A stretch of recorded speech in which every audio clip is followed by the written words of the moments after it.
السلام عليكم ورحمة الله وبركاته. اليوم بندير لكم واحد العصير ديال الحامض والتفاح ان شاء الله الا كتاب. غنحكو جوج حامضات وغنطحنوهم، نحيدو بعدا كنحكوهم ولا بالحكه ديك الرقيقه، ونحيدو ليهم ونشدوهم ونحيدو لهم داك الجلفه البيضاء اللي عاد تبقى، ونطحنيهم مع التفاح والماء، ومني نوريكم المقادير كي دايره الدنيا ان شاء الله. السلام عليكم ورحمه الله وبركاته. اليوم بندير لكم واحد العصير ديال التفاح والحامض والقشره ديال الحامض ان شاء الله الا كتاب. يا بسم الله، نشد التفاح وغنطحنوه طحانه عاديه. بسم الله، قردوه بحالكم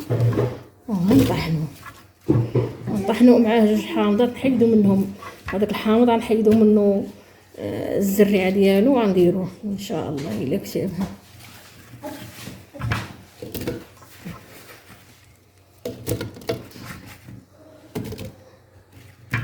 كيجي زوين، نجربه الحمد لله. غنديرها الزريعه. بسم الله.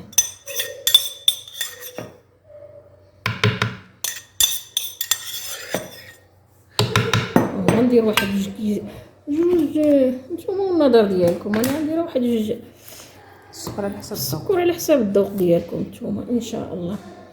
اللي بغى حلو حلو، اللي بغى يديروا شوف النظر ديالكم. بسم الله.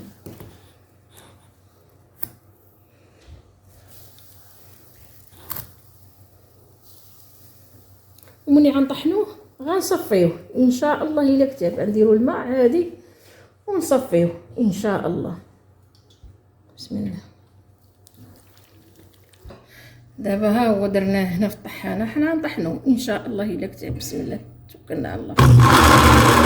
العصير ها هو وجد، ها هو حطيناه، ها هو واش مذاق زوين. ونجربوا زعما فن في المذاق ديالو، خاطر زويون.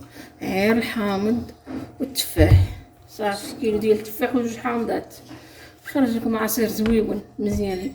كلشي كيعجبني انا بعدا، الحمد لله والشكر لله. وما تنساوناش في التعليق وشي بصمات معاكم. الله يستركم والله ينور لكم طريقكم.